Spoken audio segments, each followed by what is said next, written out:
To describe this story as horrifying would be an understatement. And if that sounds like a warning, then that's exactly what it's meant to be. It deals with the sexual abuse of children by satanic cults. And not only that, human sacrifices as well. We started investigating these secret satanic cults when a British Member of Parliament linked them with the ritual murder of children. In this day and age, it sounded too far-fetched, as did suggestions that the same thing might be happening in Australia. But then we met Teresa. She's only 15, and for 12 of those years, she's been the victim of relentless depravity. Teresa's story is both shocking and compelling, yet it's a story she's anxious to tell. But again, we should warn you that parts of this report may be distressing. Friends of the family and strangers, and my family used to rape me. Make me abort the babies I had. It would be hard to imagine more misery and suffering than what Teresa says she's had to endure. And us kids would be made to do things with the adults and the animals, and then a sacrifice would happen. The sacrifice, were these animal sacrifices? Animals and people. On what scale do you think this was happening? Enormous, far beyond what we've ever heard of here before. Teresa's mother, Bridget. You're talking about mass murder? Yes, on a scale that this country's never heard of before. Like the old people's homes now, only these are... For the first time, Teresa is learning what it's like to live with love instead of fear. Pretty low. In this quiet English village, with the help of her mother, she's slowly repairing her broken life. Teresa is now 15, but at the age of 2, she was left in the care of this woman, the grandma she called Nan. And that, she says, is when her torment started. Who was the leader? Who was the boss of the gang, of the cult? At home it was my nan. Your nan made you have sex with animals? Yeah. Like goats and donkeys. The story of Teresa is a story almost too horrible to recount. A case of child abuse that goes well beyond the kind of things we normally associate with the abuse of children. In 27 years of reporting, it has to be one of the most painful stories I have ever had to tell. How many men or how many people would have sex with you? What, at one time? Yes. About everyone who was there, which must have been about 20. You know, from 10 to 20 people. If it was a big ceremony, it used to be 30. What would your grandma be doing when these men were forcing themselves on you? Usually laughing or smiling or having sex with another man or other men. A chronicle of debauchery and depravity so horrific it's hard to believe. You have to ask yourself, could Teresa be just making it up? No. I know what's true and what's not. No, I know what I saw. Children don't make up elaborate lies that this would have to be if it was a lie, which I know it is not. It isn't. This couldn't be a terrible dream, a nightmare that you're reliving? No. It's no dream. It's a nightmare, but it's not one you can wake up from. It's there all the time. This really happened, you're quite sure of that? Yeah. The police don't think Teresa made up a story. Some of the cult members are to stand trial. 5 men have been charged with rape. As for Nan, the grandmother, she's 61 and lives in this council flat in South London. She's charged on 7 counts of aiding and abetting rape and 2 counts of performing abortions on Teresa. If you're finding this hard to believe, so did I at first. But then there are the medical reports, evidence of sustained sexual abuse. And there's this, a statement prepared for 60 Minutes by Teresa's psychiatrist. It says, "In my opinion, Teresa's account is not the product of a psychotic illness, nor the figment of a fertile imagination. I believe her to be telling the truth." I know what's true and what's not. We also took Teresa's story to this man, therapist Ray Wire. He reads a transcript of our interview and listens to her voice. It's no dream. Few people, if any, in Britain have counselled as many victims of satanic abuse or Satanists themselves as Ray Wire has. If there is an expert on satanic cults, it would have to be him. Do you believe Teresa's story? I believe Teresa's story. It's exactly the same story as I've heard from men who says they've done it. You've dealt with other cases like hers? Yes. 21 cases like hers, he says, in the past 2 years alone. Themes like they were put in boxes with spiders and worms, where they were trapped in fear, where there was a high use of excrement and urine, where there was talk of human sacrifice. Take just one of those rituals, putting children in boxes with spiders and worms. Now, listen to what Teresa told her mother. And they had a coffin-like box that children were put in with spiders and snakes and the lid shut and left in there. I would have come out deranged. I could not have coped with that mentally at all. You have evidence to back up stories like Teresa's, that this is really happening? Well, we have that age of child, 6, 5 and 4, giving information that ties up with Teresa. How do those children know? How do those children able to describe rituals, to talk about ceremonies, to talk about sacrificing animals? How do those children know? Nightmares, imagining it? You can't imagine those things at 3 and 4 years old, and you also don't have the evidence of anal sex abuse and oral sex abuse and all that other abuse that clearly those children have experienced and endured. During these ceremonies, was Satan, the devil, ever referred to? He was called Lucifer.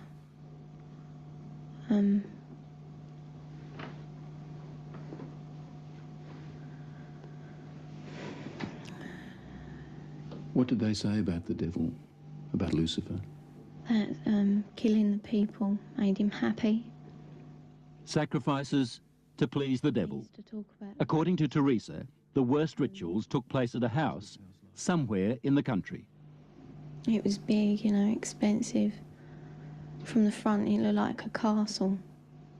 You know, it had a long drive and big double wooden doors. Do you think they were rich people then? Very rich.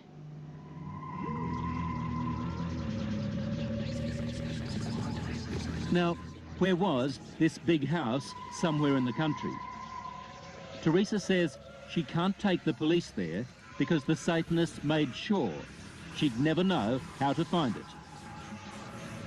Teresa was always drugged, or on a couple of occasions she says she was knocked out, so that she never fully knew the route.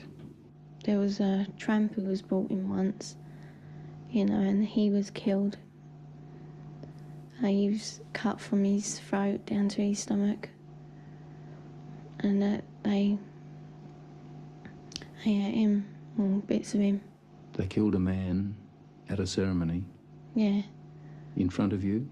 Yeah, in front of all of us. Did the tramp, did this man fight back? No, I think he was, you know, drunk or something. He seemed really dopey. He was laughing a lot when he was brought in. And he started screaming when they began to cut. But after a while, you know, he died. I'd seen a few killings before then. Although I wasn't used to it, you know, that was the worst one. I really don't know what I thought. I suppose I thought, thank God it's not me. Let me get this right now. Are you saying that you saw more than one person killed in that house? Yeah. I've seen loads of babies killed there, just newborn babies, or aborted ones which were only small. You know, 4-year-olds. Any age, really. Did they ever say they might kill you? They threatened to kill my little girl, who, when I left, was still at the house. A friend? Huh? What little girl? My little girl, Alex. She's about 4 now. You mean you had a child? Yeah. How old were you when you had that child? 11. Motherhood at the age of 11. I never talked But about it. from what Teresa told her mother, it wasn't the only pregnancy. We think about 7 or 8 times. It's hard to say. It was constantly happening from the time she was capable of being pregnant. What happened to the pregnancies, to the babies? They were aborted by my nan or by one of the doctors at the house. There were doctors there at that house? Yeah, there was 2, I think. Yeah, and a nurse. What would happen to the fetuses, the unborn babies? They used to be taken away most of the time, and one time the baby was taken out of me and then killed in front of me because it was still alive. And then, what would happen? Well, after they killed it, they would eat it. But we were also made to eat it. You were made to eat your own fetus. Yeah. Who made you do this? My nan. You'd think the one person in the world you could leave a little girl with would be Grandma. Someone to give her love and protect her from harm. Yet, when Teresa was left to live with her grandmother, they might as well have handed her to the devil himself. Grandmothers, I mean, the vision it conjures up for you, a sweet old lady with grey hair, rosy cheeks, holding her arms out to love her grandchildren. And it was exactly the reverse. But why was Teresa living with Nan in the first place and not with her mother? When my first marriage broke up, I took the children with me and couldn't cope. So I gave them to their father, who in turn moved to his mother's. To Nan's place? Yeah. And when he left the Nan's place, he left the children there. How do you feel now towards her grandma and the other people who did all those things to your daughter? They disgust me. They are the worst form of life this earth has had the misfortune to create. Vile. Did you ever try to run away? You must have been frightened.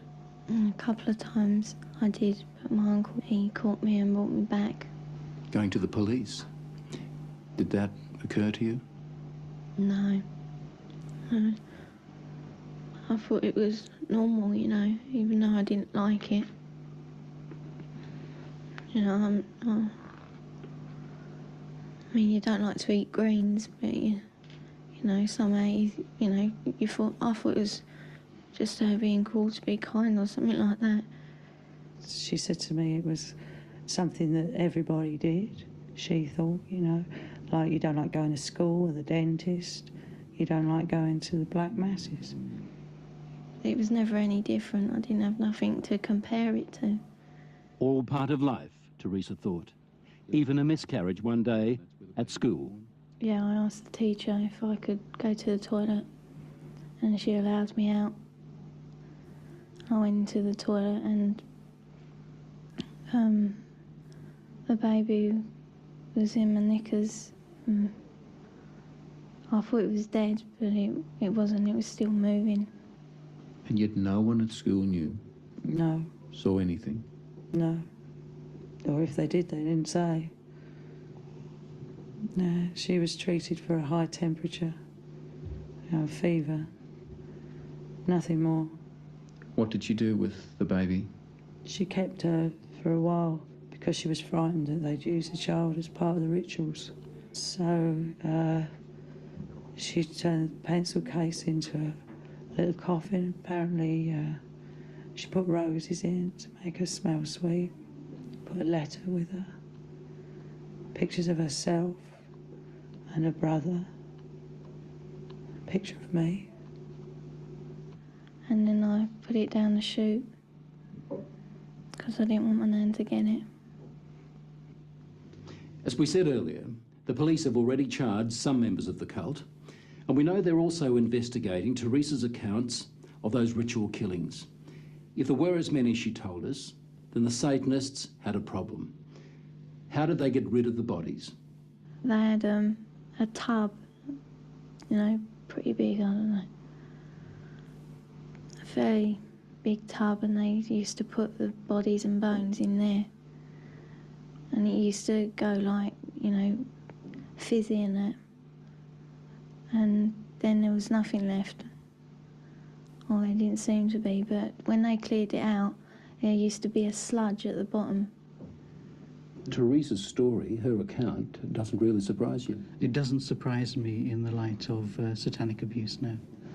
Do you get frustrated with people who just won't accept that these things do happen?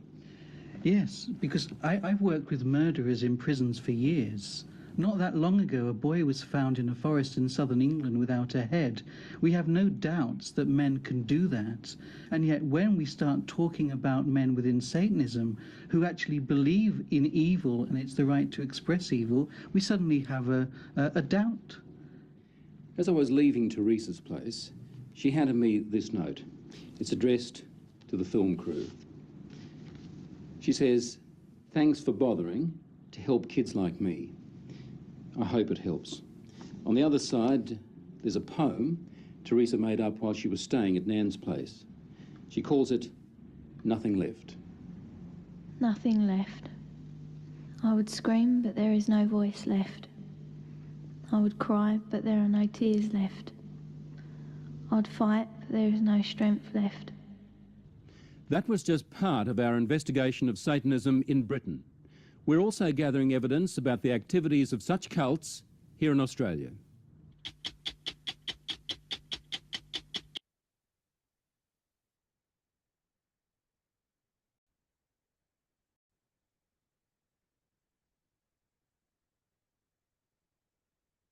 He was called Lucifer. What did they say about the devil? That killing the people made him happy. Do you dismiss that as a child's fantasy, or do you take it seriously? Well, as a policeman and as a father, I obviously take it very seriously. Very seriously indeed. Crime Intelligence Officer, Sergeant Alan Barwick. Do you believe Teresa? Yes, I do. What would happen to the fetuses, the unborn babies? They used to be taken away most of the time, and one time the baby was taken out of me and then killed in front of me because it was still alive. And then? They would eat it. Teresa told me that she was forced to eat her own fetus. Does that surprise you? No. Why not? There's information at hand that we believe that has happened before in this country. What Teresa had to endure is bad enough, but it's far from being an isolated case. We found strong evidence that scores of children in Britain are victims of these satanic rituals. But what is the attraction of these cults, and how are people lured into them?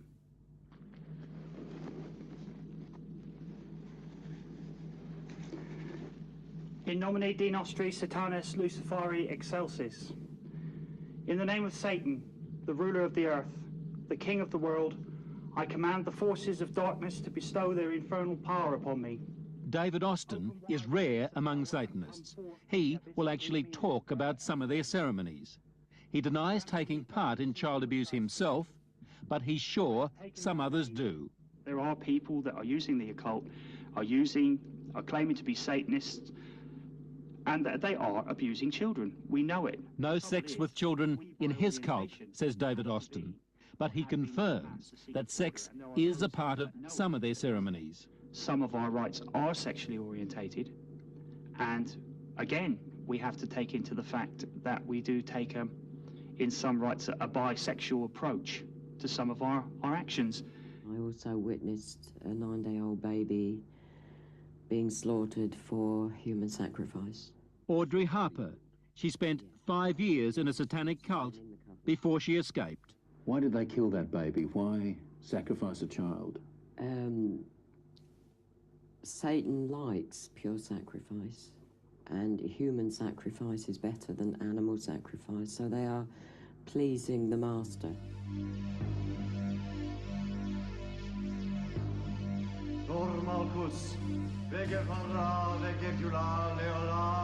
This is a sound that echoes down many a street in England today. It's not Satanism, but for some, it has been a stepping stone to devil worship.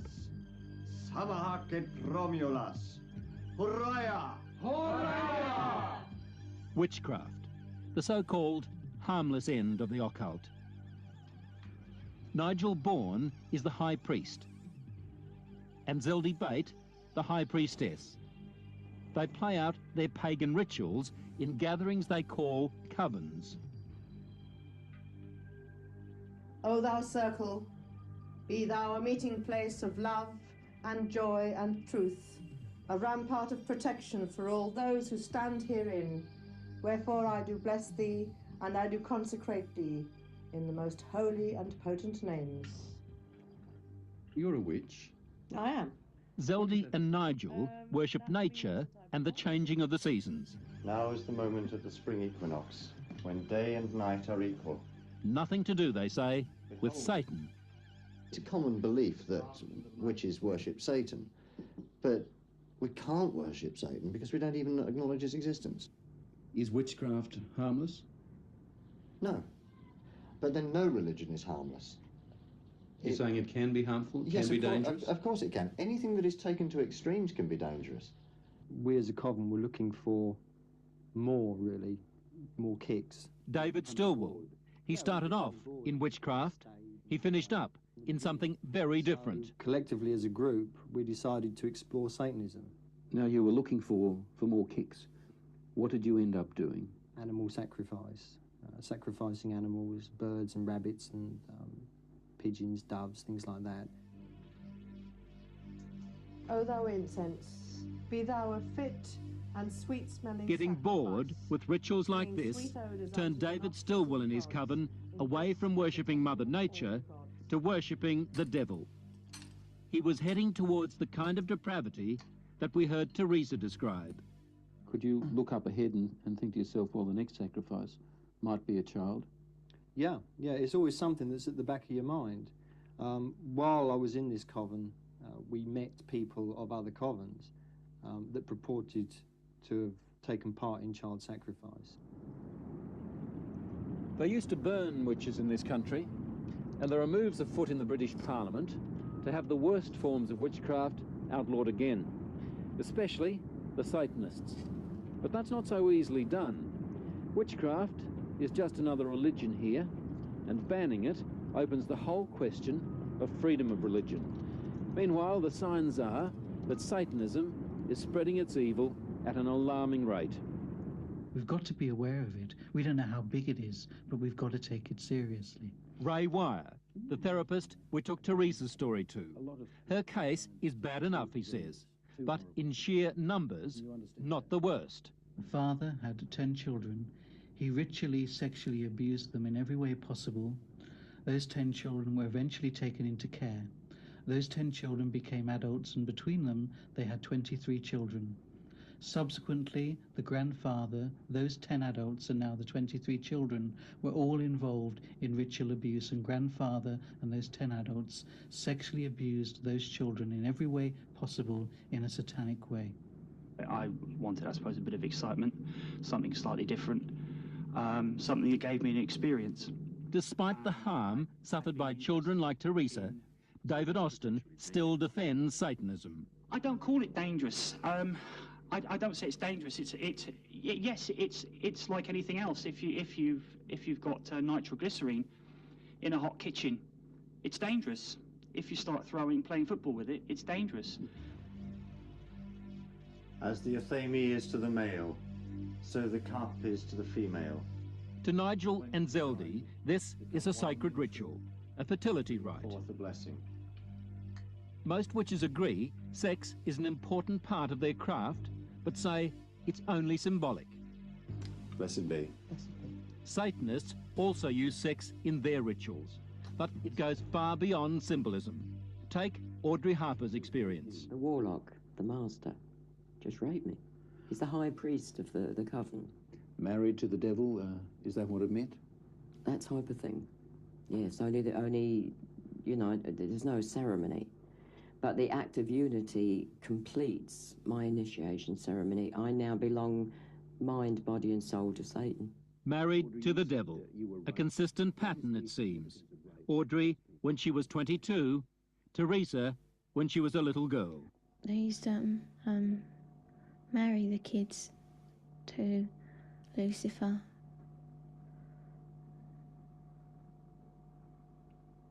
So that we were part of him, you know, we were his. Did that include you? Were you married to the devil? Yeah. He used to be dressed up in a cloak, and it was just like a marriage in a church, but different words, you know. What were you taught about Lucifer? Just that we should, you know, be his friend, treat him as a friend. And that he's always there if we ever need him. Why do they do such wicked things in these covens? Because they're pleasing Satan. The lower you become, the more vile you become, the more pleased Satan is with you, and therefore the more power you'll get when you die. And they believe this? They believe it. They absolutely believe it. Is this just an English disease, or should we be worried in Australia about activity such as this? I think you must be worried in every country, including yours, and without a shadow of a doubt you'll have groups in Australia who are doing similar things. It's almost certain that there are black covens in Australia and that there is child sacrifice going on in Australia. Do you think there are satanic cults operating in Australia? Yes, I think it'd be very naive of us to deny that. Our crime intelligence officer again, Sergeant Alan Barwick. Teresa talks of ritualistic sacrifices. Have you come across anything like this in your investigations? Yes, we have. What kind of sacrifices? Animal sacrifices. Can you tell me anything about that? No, I can't. Why is that? It's a ongoing inquiry. The problem is knowing how to recognise it, and that comes down really to parents. Parents recognising where their kids are. But it seems to have changed, you know. You have to wonder why no one guessed what was happening to Teresa over those 12 years at Nan's place. Not even her mother knew when Teresa came to stay with her on holidays. I think with most people, not only myself, it's such an abhorrent, disgusting thing that I don't think we want to hear it. So what should mothers do? Well, they should take the child aside and believe them.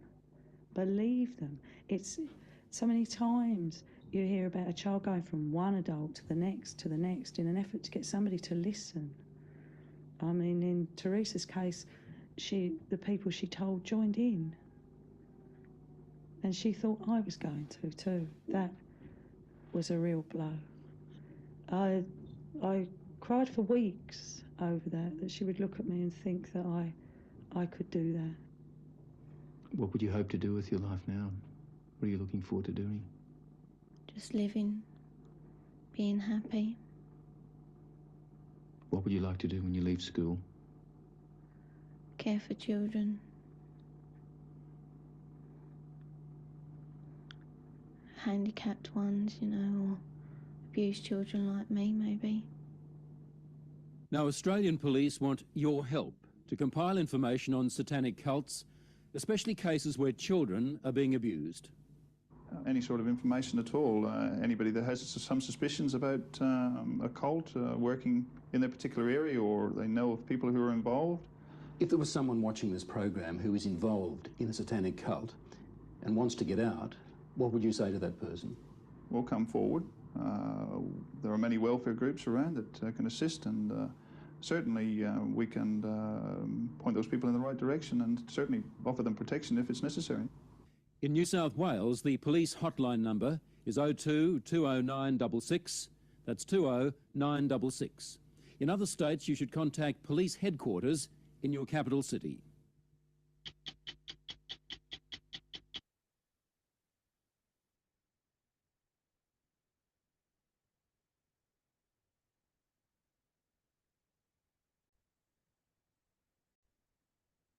Last year on the 60 Minutes program, I told the story of a young English girl, Teresa. I said then that it was the most painful story I'd reported in 28 years. Here's part of what she told me. Usually one of us would have to go on the Star, and then we'd be raped by everyone who was there. Did this happen to you? Yeah, a few times. How many men would have sex with you at any one time? It was usually 10 to 20. What happened to Teresa is still one of the most controversial cases in British legal history. Mother and daughter are together now, but for 12 years, Bridget had no idea what was happening to her child. I thought she was just hurt by the breakup of the marriage of myself and her father. I explained it away with things like that, you know, that this was because she'd come from a broken home. You see, Teresa's parents split up when she was just 2 years old and left her in the care of Nan, her grandmother. That's when her trouble started. Nan was part of a satanic cult. And we used to be taken to a house in the country, or one house in the country, where it would happen there. And we'd have ceremonies there, and we'd kill babies and adults and animals, and we were made to have sex with the animals. We were raped by my uncles and aunts and friends of the family. Now, when you say we, you and other kids? My cousins, you know, some girls and boys. Was Nan there? Was your grandmother there? Most of the time. You said that animals were killed there and people were killed there. Yeah. How did that happen? To begin with, it was only animals. You know, I can remember them being brought in and cut down the middle and opened up. It was usually in the Star on the table. We had a big table. When the people were brought in, it was the same sort of thing. It was just, you know, a lot worse. As the rituals grew more violent, Teresa tried to escape, but the cult weren't about to let her go. And we ran out of the house, and we were running down the hill. Were you trying to get away? Yeah, we were going to run away and go somewhere nice. But they set the dogs out, and we got caught by the dogs. And we were brought back. I thought I was going to die too, but I didn't. I was tied up for a few days. Teresa, what sort of people were sacrificed at those rituals? Who were they? One time it was a tramp, or it looked like a tramp. A tramp? Yeah. He was brought in, and he was, laughing, and he didn't seem to be there, or was sleepy. And they laid him on the thing, and they cut him from his neck right down, and he screamed a bit, and then he just stopped, died out, and he died, and they ate his insides. The people there ate parts of the tramp. All of us did. Did you understand why they ate him after they killed him? They said it was for Lucifer. And they said it made him happy. Was your nan there? Was Grandma there during the sacrifices? Usually. What was she doing when this went on? I was usually looking at what was happening, but if I turned around at her, she would be smiling or laughing or chanting if they were chanting. Did Nan take part in the ceremonies? Yeah. According to Teresa, hundreds of babies were sacrificed by the cult. Not just other people's babies, but her own as well. By the age of 11, she'd already become a mother. How many times did you become pregnant? 7. 7 times. The babies were aborted, were they? Yeah.